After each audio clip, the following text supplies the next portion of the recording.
Depuis plus d'une décennie, la population congolaise s'est vue victime d'une guerre imposée par la mauvaise gouvernance et le manque de leadership.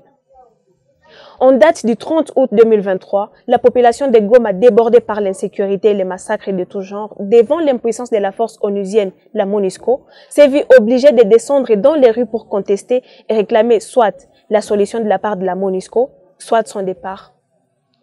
Malheureusement, cette même population a encore été victime des tirs d'assommation ou tirs directs à balles réelles par les forces de l'ordre qui sont censées protéger et veiller sur la population. Les forces de l'ordre ont tiré et massacré des paisibles et vulnérables innocents. Il n'y a pas de mots suffisamment forts pour exprimer l'horreur et la tristesse que de tels événements suscitent en nous tous. Chaque fois qu'un massacre se produit, des vies humaines sont détruites, des familles sont déchirées et des communautés sont ravagées par la douleur et le chagrin. Des vies sont brisées, des rêves sont anéantis et l'innocence est tristement effacée. Ces actes de violence sans prétexte sont une manifestation de la cruauté la plus inhumaine. Ils ne peuvent être justifiés ni tolérés. Ils ne peuvent pas être excusés ni par des différences de croyances, ni d'origine ethnique ou de quelconque autre motif. La vie humaine est sacrée. Chaque être humain est né égal et a droit à la sécurité, à la dignité et au respect. Nous ne devons jamais oublier cela.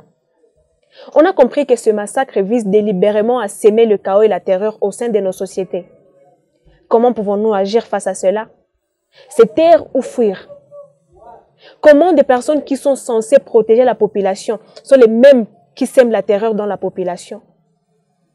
Où avez-vous déjà vu une armée qui massacre sa propre population?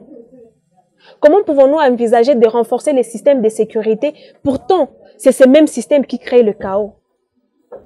Ce qui s'est passé le 30 août à Goma nécessite une action judiciaire ferme et équitable.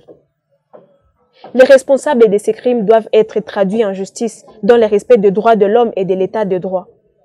Cela envoie un message clair. La violence et la terreur ne seront jamais tolérées et les auteurs de tels actes répondront de leurs crimes devant la justice. Mesdames et messieurs, est-ce que nous devons rester silencieux face à ces atrocités? Est-ce que nous devons permettre à la violence de s'aimer la terreur dans nos cœurs? Ou bien nous devons nous lever et dire non à la violence et oui à la paix, à la justice et à la compassion?